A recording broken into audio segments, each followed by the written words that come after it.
ನರಸಿಂಹರಾವ್ ಹಿರಿಯ ಪತ್ರಕರ್ತರು ನಮ್ಮ ಜೊತೆ ಲೈವ್ ಜಾಯ್ನ್ ಆಗಿದ್ದಾರೆ. ನರಸಿಂಹರಾವ್ ಅವರೇ ನಮಸ್ಕಾರ. ಈಗಾಗಲೇ ನೀವು ನೋಡಿದ್ದೀರಿ, ಸದ್ಯದ ಬೆಳವಣಿಗೆಗಳೆಲ್ಲವೂ ಕೂಡ ಗೊತ್ತಾಗ್ತಾ ಇದ್ದಾವೆ. ಡಿ ಕೆ ಶಿವಕುಮಾರ್ ಅವರು ಮುಖ್ಯಮಂತ್ರಿಯಾಗಿ ಪದಗ್ರಹಣ ಮಾಡೋ ಕಾಲ ಕೌಂಟ್ ಡೌನ್ ಶುರುವಾಗಿದೆ. ಸಿದ್ದರಾಮಯ್ಯನವರು ಅಂತ ಹೇಳಿದ ತಕ್ಷಣ ಒಬ್ಬ ಧೀಮಂತ ನಾಯಕ, ಮಾಸ್ ಲೀಡರ್, ಅಹಿಂದ ನಾಯಕ ಅನ್ನುವ ಹಣೆಪಟ್ಟಿ ಎಲ್ಲವೂ ಕೂಡ ಇದೆ. ಸಿದ್ದರಾಮಯ್ಯನವರ ಮಾರ್ಗದರ್ಶನ ಇನ್ನು ಕಾಂಗ್ರೆಸ್ ಪಾಳ್ಯದಲ್ಲಿ ಯಾವ ರೀತಿ ಅನುಕೂಲ ಆಗುತ್ತೆ, ಅವರ ಅನುಭವದ ಧಾರೆಯನ್ನು ಬಳಸಿಕೊಳ್ಳುವಂಥ ವ್ಯವಧಾನ ಸರ್ಕಾರ ನಡೆಸುವವರಿಗೆ ಮುಂದಿನ ದಿನಗಳಲ್ಲಿ ಎಷ್ಟರ ಮಟ್ಟಿಗೆ ಅವಶ್ಯಕತೆ ಇದೆ ಅಂತ ತಮಗನ್ಸುತ್ತೆ? ಸಿದ್ದರಾಮಯ್ಯನ ಅನುಭವ ಏನದಲ್ಲ, ಅದು ಸರ್ಕಾರಕ್ಕೆ ಬೇಕೇ ಬೇಕು. ಆಯ್ತಾ? ಆದ್ರೆ ಸದ್ಯದ ಪರಿಸ್ಥಿತಿಯಲ್ಲಿ ಅಂತ್ಯಕಂತ್ಯಗಳ ಸಂಖ್ಯೆಯಲ್ಲಿ ಏನಾಗ್ತಾ ಇದೆ ಅಂತಂದ್ರೆ, ಸಿದ್ದರಾಮಯ್ಯ ನಡೆ ಏನು, ನೋಟಕ್ಕ ನಾನು ಎಲ್ಲಾ ಸಹಕಾರ ಕೊಡ್ತೀನಿ, ಆಮೇಲೆ ನಾನು ನಿಮ್ ಜೊತೆ ಇರ್ತೀನಿ, ಪಕ್ಷದ ಹೋಗ್ಬೇಕು, ಅದು ಸೆಕೆಂಡರಿ. ಬಟ್ ಸಿದ್ದರಾಮಯ್ಯ ಅಂತ ಸೀಸನ್ಡ್ ಪೊಲಿಟಿಷಿಯನ್, ಅವ್ರ ನಡೆನ ನೀವು ಕೂಡ ಓಕೆ 100% ಅವ್ರ ಆಶೀರ್ವಾದ ಇಲ್ಲದೆ, ಅವ್ರ ಅನುಭವ ಇಲ್ಲದೆ, ಅವ್ರ ಸಹಕಾರ ಇಲ್ಲದೆ ಸರ್ಕಾರ ನಡೆಸ್ಲಿಕ್ಕೆ ಆಗೋದಿಲ್ಲ ಅಂತ ಹೇಳಿ ಇವ್ರು ಹೇಳ್ತಿರ್ತಾರೆ. ಬಟ್ ಒನ್ಸ್ ಹೆಂಗಿರ್ತದೆ ಡೆಮೊಕ್ರಾಟಿಕ್ ಸಿಸ್ಟಮ್, ಎಸ್ಪೆಷಲಿ ರಾಜಕಾರಣದೊಳಗ ಅಂತಂದ್ರೆ, ಅಧಿಕಾರದಿಂದ ಸ್ವಲ್ಪ ನಿಪತ್ತಕ್ಕೆ ಹೋಗ್ತಾರಂದ್ರ ಅವ್ರು ಇದು ಮಾಡಿರ್ತಾರೆ. ಸಾರಿ, ಕಮ್ ಅಗೇನ್ ನರಸಿಂಹರಾವ್ ಅವರೇ, ಅಧಿಕಾರದಿಂದ ಹಿಂದೆ ಸರಿತಿದ್ದಾರೆ ಅಂತ ಹೇಳಿದ್ರೆ what must be the reason? ಅದನ್ನ ಇನ್ನೊಂದ್ಸಲ ಹೇಳಿ. ಈಗ ಅಧಿಕಾರ ಇಲ್ಲ ಅಥವಾ ಅಧಿಕಾರದಿಂದ ನೇಪಥ್ಯಕ್ಕೆ ಸರಿದಿದ್ದಾರೆ, ಓಕೆ, ನೇಪಥ್ಯಕ್ಕೆ ಸರಿತಾ ಇದ್ದಾರೆ, ಸರಿಬಹುದು ಅಂತ ಬಂದಾಗ ರಾಜಕಾರಣದೊಳಗ ಅವ್ರನ್ನ ಅಂದ್ರ ಸರದಾ ಹೋಗ್ಬಿಡ್ತಾರ ಅವ್ರು. ಫಾರ್ ಎಕ್ಸಾಂಪಲ್, ರಾಮಕೃಷ್ಣ ಹೇಳಿದ್ರೆ ಮೌಲ್ಯಾಧಾರಿತ ರಾಜಕಾರಣ. ಕರೆಕ್ಟ್. ಆವಾಗಿನ ಸಂದರ್ಭದಲ್ಲಿ ರಾಮಕೃಷ್ಣ ಹೆಗಡೆ ಅವ್ರದ್ದು ಎಷ್ಟು ಇದು ಇತ್ತಲ್ಲ, ನಾವು ನೀವು ವಿದ್ಯಾರ್ಥಿ ಆಗಿದ್ದಾಗ. ಹೌದು. ಇಡೀ ಉತ್ತರ ಕರ್ನಾಟಕ ಲಿಂಗಾಯತ ಸಮುದಾಯ ರಾಮಕೃಷ್ಣ ಹೆಗಡೆ ಪರವಾಗೇ ಇರ್ತಾವ. ಅವ್ರು ನಮ್ಮ ಮನೆಯಲ್ಲಿ ಫೋಟೋ ಹಾಕೊಂಡು ಆರಾಧಿಸ್ತಿದ್ರು. ಒಂದ್ ಅವ್ರು ಅಧಿಕಾರದಿಂದ ಸ್ವಲ್ಪ ಹಿಂಸರಿದ್ರು, ಜನರ ಮೆಮರಿ ಬಹಳ ಶಾರ್ಟ್. ಹೌದು. ಹೊಸದಕ್ಕೆ ಹೊಂದ್ಕೊಂಡ್ಬಿಡ್ತಾರೆ. ಓಕೆ. ಇಲ್ಲಿ ಅವ್ರ ಅನುಭವ, ಅವ್ರ ಆಶಯ, ಅವ್ರೆಲ್ಲಾ ಬದಿಗೊತ್ತಿ ತಮ್ಮದೇ ಆದಂತ, ಯಾರ ಮುಖ್ಯಮಂತ್ರಿ ಬರಲಿ ತಮ್ಮದೇ ಆದಂತ ವೇ ಒಂದಿರ್ತದೆ, ಅದರ ಪ್ರಕಾರ ನಡೆಸ್ಕೊತಾ ಹೋಗ್ತಾರ. ಬಟ್ ಸಿದ್ದರಾಮಯ್ಯನ ವಿಷಯದಲ್ಲಿ ಹಂಗಾಗ್ಲಿಕ್ಕೆ ಆಗುದಿಲ್ಲ. ಯಾಕಂದ್ರೆ ಅವರು ಪ್ರಬಲ ಅಹಿಂದ ನಾಯಕ, ಆಗಿರುವುದರಿಂದ ನಮ್ಮ ರಾಜ್ಯ ಅಹಿಂದದ ಮೇಲೆ ಬಹಳ ವಿಶ್ವಾಸವನ್ನು ಇಟ್ಕೊಂಡಿರ್ತದೆ. ಮತ್ತು ಅಹಿಂದ ಸಮುದಾಯಗಳು ಸಿದ್ದರಾಮಯ್ಯನ ತೀರ ನಂಬಿದಾವೆ. ಓಕೆ. ಈಗ ಸಿದ್ದರಾಮಯ್ಯನವರು ಅಹಿಂದ ನಾಯಕ ಕರೆಕ್ಟು, ಆದರೆ ಸಿದ್ದರಾಮಯ್ಯನವರು ಅಧಿಕಾರದಲ್ಲಿ ಇಲ್ಲ ಅಂದ ತಕ್ಷಣನೇ ಮತ್ತೆ ಏನಾದರೂ ನಡುಕ ಶುರುವಾಗತ್ತೆ ಅಂತ ಹೇಳಿದರೆ, is it not a failure of one national party? Definitely failure. ಒಬ್ಬ ವ್ಯಕ್ತಿಗತ ಇದ್ರ ಮೇಲೆ ಹೋಗ್ತದ ಅಂತಂದ್ರೆ, ಮತ್ತದು ಯಾಕಂದ್ರೆ ಕಾಂಗ್ರೆಸ್ಸಿಗೆ ಸದ್ಯದ ಪರಿಸ್ಥಿತಿ ಹೆಂಗಿತ್ತು, ಹಿಂದಕ್ಕೆ ಇಂದಿರಾ ಗಾಂಧಿಗಿಂದ ಅವರೆಲ್ಲ ಇದ್ದಾಗ ಪರಿಸ್ಥಿತಿನ ಬೇರೆ. ಕರೆಕ್ಟ್. ಯಾರನ್ನ ಕರ್ಕೊಂಡ್ಬಂದು ಮುಖ್ಯಮಂತ್ರಿ ಮಾಡ್ತಿದ್ರು. ಬಟ್ ಈಗ ಹಾಗಲ್ಲ. ಕಾಂಗ್ರೆಸ್ ಬೇರೆ ಬೇರೆ ನೀವು ಕಂಪೇರ್ ಮಾಡಿದ್ರೆ ಇಷ್ಟು ರಾಜ್ಯದೊಳಗೆ, ಎಷ್ಟು ರಾಜ್ಯದಲ್ಲಿ ಕಾಂಗ್ರೆಸ್ ಇದೆ? ಕರೆಕ್ಟ್. ಈಗ 4 ರಾಜ್ಯಗಳಲ್ಲಿ ಸೌತ್ ಒಳಗೆ ಸ್ಟ್ರಾಂಗ್ ಹೋಲ್ಡ್ ಅಂದ್ರೆ ಕರ್ನಾಟಕ. ಹೌದು.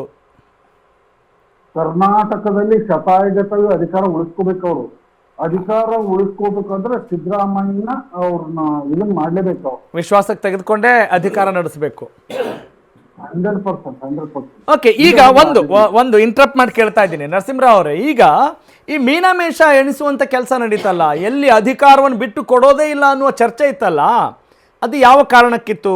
ಯಾಕಂದ್ರೆ ಸಿದ್ದರಾಮಯ್ಯ ಅವ್ರನ್ನ ಪದತ್ಯಾಗ ಮಾಡಿಸಿದ್ರೆ ನಮಗೆಲ್ಲಿ ಅಹಿಂದ ವೋಟ್ಗಳು ಮುಂದಿನ ಚುನಾವಣೆಯಲ್ಲಿ ಫೇಲ್ಯೂರ್ ಆಗುತ್ತೋ ಅಥವಾ ಕೈ ಕೊಡುತ್ತೋ ಅನ್ನೋ ಒಂದು ಭಯ ಖಂಡಿತವಾಗ್ಲೂ ಇದ್ದೇ ಇರುತ್ತೆ. ಆದ್ರೆ ಈಗ ಭಯ ನಿವಾರಣೆ ಆಗ್ಬಿಡ್ತಾ, ಅಥವಾ ಹೈಕಮಾಂಡ್ ಹೆದರಿ ಡಿ ಕೆ ಶಿವಕುಮಾರ್ ಅವ್ರಿಗೆ ಏನಾದ್ರು ಅಧಿಕಾರ ಕೊಡ್ತಾ? ಅಲ್ಲ, ಒಂದ್ ನಿಮಿಷ. ಅಲ್ಲ, ಐ ವಿಲ್ ಆಸ್ಕ್ ಹಿಮ್. ಒಂದ್ ನಿಮಿಷ sir, let him complete sir. ನೀವು 3 ವರ್ಷಗಳ ಕಾಲ, ನೀವು 2 ವರ್ಷಗಳ ಕಾಲ, ಆ ಪ್ರಶ್ನೆಗೆ ಉತ್ತರ ಕೊಡ್ಲಿ ಸರ್, ಆಮೇಲೆ ನೀವು ಮಾತಾಡಿ ಸರ್. ಆಮೇಲೆ ನೀವು ಮಾನ್ಯ ಮಾತಾಡಿ. Yes. ಸಿದ್ದರಾಮಯ್ಯನವರು ಮುಖ್ಯಮಂತ್ರಿಗಳಾಗಿ ಬಂದಂತದ್ದು. ಎಸ್ ಎಸ್ ಎಸ್ ಅಲ್ಲ ಈಗ ಈಗ ಅವರು ಆಮೇಲೆ ಉತ್ತರ ಕೊಡಿ. ಇದ್ದಾರೆ. ಅವ್ರು ಮಾತಾಡ್ಲಿ ಬಿಡಿ, ವಚನಭ್ರಷ್ಟರಾಗಿಲ್ಲ. ಮಾತಾಡ್ಲಿ ಎಸ್ ಗೊತ್ತಿದೆ. ಎಸ್ ಎಸ್ ಎಸ್ ನರಸಿಂಹರಾವ್ ಅವರೇ ಪ್ಲೀಸ್ ಗೋ ಅಹೆಡ್. ನರಸಿಂಹರಾವ್ ಅವರೇ ಪ್ಲೀಸ್ ಗೋ ಅಹೆಡ್. ಒಂದ್ ನಿಮಿಷ ಸರ್ ಅವ್ರ ಮಾತನ್ನ ಇದ್ ಮಾಡಬೇಡಿ, ಡಿಸ್ಟರ್ಬ್ ಮಾಡಬೇಡಿ. ಎಸ್ ಗೋ ಅಹೆಡ್ ನರಸಿಂಹರಾವ್ ಅವರೇ. ಒಂದ್ ನಿಮಿಷ ಕೇಳಿಸ್ಕೊಳ್ಳಿ, ಆಮೇಲೆ ಅವ್ರು ಮಾತಾಡಿದ್ಮೇಲೆ ಕೇಳಿ. ದೇವೇಗೌಡರು ಒಂದ್ ನಿಮಿಷ ಕುಮಾರ್ ಅವರೇ please. Yes yes yes yes ಒಂದ್ ನಿಮಿಷ ರೀ ನರಸಿಂಹರಾವ್ ಅವರೇ ಪ್ಲೀಸ್ ಮಾತಾಡಿ. ನಿಮಗೆ ಗೊತ್ತಿಲ್ಲದೆ ನಾನು ಹೇಳ್ತಾನೆ ಕೇಳಿ. ನಿಮ್ಮ ಯೋಗ್ಯತೆ ಏನು? ಪಕ್ಷದ ಬಗ್ಗೆ ಮಾತಾಡಕ್ ಬರ್ತೀರಾ? ಒಂದ್ ನಿಮಿಷ ನಾನು ನೋಡ್ತಾ ಇದ್ದೀನಿ ನಾನು. ನೀವು ನಿಮ್ಮ ಪಕ್ಷದ ಬಗ್ಗೆ ಮಾತಾಡಿ, ಬೇರೆದ್ರ ಬಗ್ಗೆ ಮಾತಾಡ್ಬೇಕು. ಅಲ್ಲ, ಒಂದ್ ನಿಮಿಷ ತಿಮ್ಮೇಗೌಡ್ರೆ ಅವ್ರು ಮಾತಾಡ್ಲಿ. ಕುಮಾರ್ ಅವರೇ ಮೊದಲು ಮಾತಾಡ್ಲಿ ಪ್ಲೀಸ್. ಕುಮಾರ್ ಅವರೇ ಡೋಂಟ್ ಕುಮಾರ್ ಅವರೇ don't deviate the topic. Kumar ಅವರೇ ಒಂದ್ ನಿಮಿಷ ಅವ್ರು ಮಾತಾಡ್ತಾ ಇದ್ದಾರೆ ತಾನೆ. ಕುಮಾರ್ ಅವರೇ please don't disturb the topic. Yes Narasimharao ಅವರೇ, ಈಗ ಸದ್ಯಕ್ಕೆ ಸಿದ್ದರಾಮಯ್ಯನವರ ಒಂದು ನಿರ್ಗಮನ ಪದತ್ಯಾಗ ಮಾಡಿರೋದು ನಿಜಕ್ಕೂ ಕೂಡ ಮುಂದೆ ತಿರುಗುಬಾಣ ಆಗತ್ತಾ ಅಥವಾ ಸವಾಲಾಗತ್ತಾ, ಅಥವಾ ಯಾವ ನಿರ್ಧಾರದ ಮೇಲೆ ಡಿ ಕೆ ಶಿವಕುಮಾರ್ ಅವರಿಗೆ ಈಗ ಅಧಿಕಾರ ಕೊಟ್ಟಿದ್ದಾರೆ ಅಂತ ತಾವು ಹೇಳ್ತೀರಿ? ಇಲ್ಲ, ಯಾವ ನಿರ್ಧಾರದ ಮೇಲೆ ಅಂತಲ್ಲ, ಒಂದು ಮಾತುಕತೆ. ಹೈಕಮಾಂಡ್ ಕೂಡ ಕೆಲವೊಂದು ಸಂದರ್ಭದಲ್ಲಿ ಬಿಸಿ ತುಪ್ಪ ಆಗಿತ್ತು ಅವರು ಕರ್ನಾಟಕ. ಓಕೆ ಬಿಸಿ ತುಪ್ಪ ಆಗಿತ್ತು, ಹಾಗಾಗಿ ಈಗ ಅವರು ಆ ನಿರ್ಧಾರವನ್ನು ತೆಗೆದುಕೊಳ್ಬೇಕಾಯ್ತು. ಈಗ ಆ ಬಿಸಿ ತುಪ್ಪದ ಪರಿಣಾಮಗಳೇನು? ಮುಂದೆ ಡಿ ಕೆ ಶಿವಕುಮಾರ್ ಅವರ ಒಂದು ಸಾರಥ್ಯದಲ್ಲಿ ನಡೆಯುವಂಥ ಸರ್ಕಾರಕ್ಕೆ ಆಗುವಂಥ ಸವಾಲುಗಳೇನು ಅಂತೀರಿ? What are the challenges might be facing? Challenges ಏನಿದೆ ಅಂತಂದ್ರೆ, ಸಿದ್ದರಾಮಯ್ಯ ಅವ್ರಿಗೆ ಅಹಿಂದ ಅಂತ ಆಗ್ಲೇ ಮಾತಾಡಿದ್ವಲ್ಲ, ಆ ಚರಿಷ್ಮಾ ಡಿ ಕೆ ಶಿವಕುಮಾರ್ ಅವರಿಗೆ ಸದ್ಯದ ಮಟ್ಟಿಗೆ ಇಲ್ಲ. ಓಕೆ, ಅಹಿಂದ ಚರಿಷ್ಮಾ ಇಲ್ಲ ಅವ್ರಿಗೆ. ಓಕೆ, ನಾಯಕ ಆ ಚರಿಷ್ಮಾ ಇಲ್ಲ, ಸಂಘಟನಾ ಚತುರ ನಾಯಕ, ಒಂದೊಂದು ಚರಿಷ್ಮಾ ಇದೆ.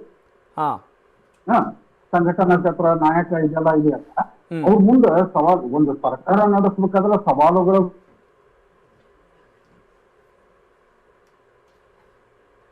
ಅನುಭವಿ.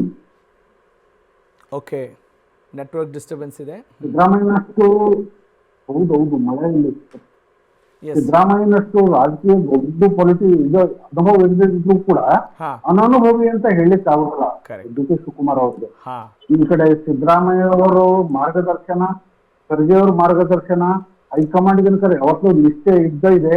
ಅದೆಲ್ಲಕ್ಕಿಂತ ಹೆಚ್ಚಾಗಿ 136 ಶಾಸಕರನ್ನ ಹೇಗೆ ಹಿಡಿದಿಟ್ಕೋತಾರೋ ಅದ್ರ ಮೇಲೆ ಡಿಪೆಂಡ್. ಓಕೆ, ಆ ಸಾಮರ್ಥ್ಯ ಅವ್ರಿಗಿದೆ. ಯಾಕಂತ ಹೇಳಿದ್ರೆ ಕೆಪಿಸಿಸಿ ಅಧ್ಯಕ್ಷರಾದಾಗ ಅವ್ರು ಯಾವ ರೀತಿ ಕೆಲಸ ಮಾಡ್ಕೊಂಡು ಬಂದ್ರು, 2023ರಲ್ಲಿ ಅಧಿಕಾರ ಬರಲಿಕ್ಕೆ ಪ್ರಬಲ ಪಾತ್ರ, ಪ್ರಮುಖ ಪಾತ್ರ ಡಿ ಕೆ ಶಿವಕುಮಾರ್ ಅವ್ರಿಗೆ ಇತ್ತು ಅನ್ನೋ ಕಾರಣಕ್ಕೆ ಇವತ್ತು ಅವ್ರಿಗೆ ಮುಖ್ಯಮಂತ್ರಿ ಪಟ್ಟ ಸಿಕ್ಕಿದೆ ಅನ್ನುವ ಭಾವನೆ ಇದೆ, ಇಲ್ಲ ಅಂತೀರಾ? ಇಲ್ಲ, ಅದು ಕಾಂಗ್ರೆಸ್ ವಾಡಿಕೆ ಏನು ಅಂತಂದ್ರೆ, ಮುಂಚಿನಿಂದ ಕೆಪಿಸಿಸಿ ಅಧ್ಯಕ್ಷರಾದರೂ ಮುಂದಿನ ಮುಖ್ಯಮಂತ್ರಿ ಆಗುವ ಒಂದು ವಾಡಿಕೆ ಇತ್ತು.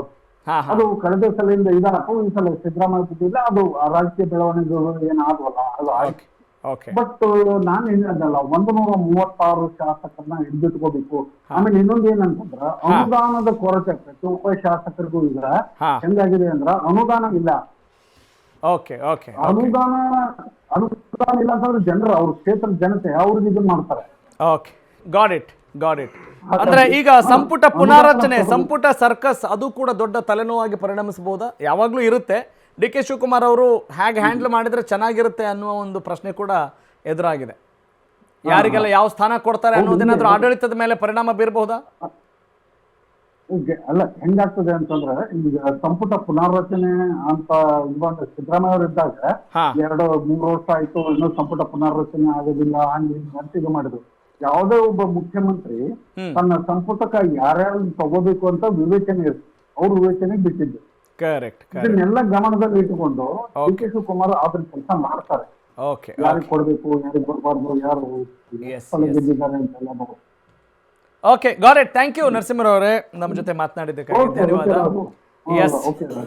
ಎಸ್ ಭಾಳ ಒಳ್ಳೆ ಪಾಯಿಂಟ್ಸ್ನ ರೈಸ್ ಮಾಡಿದ್ರಿ. ಅಫ್ಕೋರ್ಸ್ ಈಗ ಮುಖ್ಯಮಂತ್ರಿಯಾಗಿ 2 ಟರ್ಮ್ಗಳು ಅಥವಾ 8 ವರ್ಷ ಸ್ವಲ್ಪ ದಿನಗಳ ಕಾಲ ಅವರು ಅಧಿಕಾರದಲ್ಲಿ ಇದ್ದಂಥವ್ರು, ಮುಖ್ಯಮಂತ್ರಿಯಾಗಿ ಜನರಿಗೆ ಗೊತ್ತಾಗಿದೆ ಅವರೊಬ್ಬ ಮಾಸ್ ಲೀಡರ್ ಅನ್ನೋದು ರುಜುವಾತಾಗಿದೆ.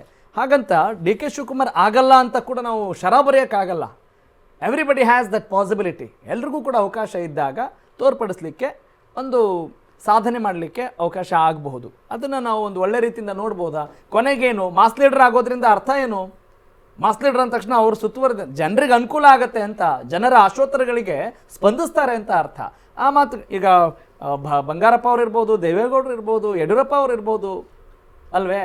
ಈಗ ಆ ಸಾಲಿನಲ್ಲಿ ಸಿದ್ದರಾಮಯ್ಯನವರು ಕೂಡ ಇದ್ದಾರೆ. ಹೀಗಾಗಿ ಮಾಸ್ ಲೀಡರ್ ಅವರೆಲ್ಲರೂ ಕೂಡ ಮುಖ್ಯಮಂತ್ರಿಯಾಗಿ ಅಧಿಕಾರವನ್ನು ವಹಿಸಿಕೊಂಡು ಪಕ್ಷವನ್ನು ದೊಡ್ಡ ಮಟ್ಟದಲ್ಲಿ ಸ್ಥಾಪನೆ ಮಾಡಿದಾಗ ಅಥವಾ ಜನಮನಸ್ಸಿಗೆ ಅದು ಹತ್ತಿರ ಆದಾಗ ಆ ಕೆಲಸ ಸುಲಭ ಅಂತ ಅನಿಸುತ್ತೆ.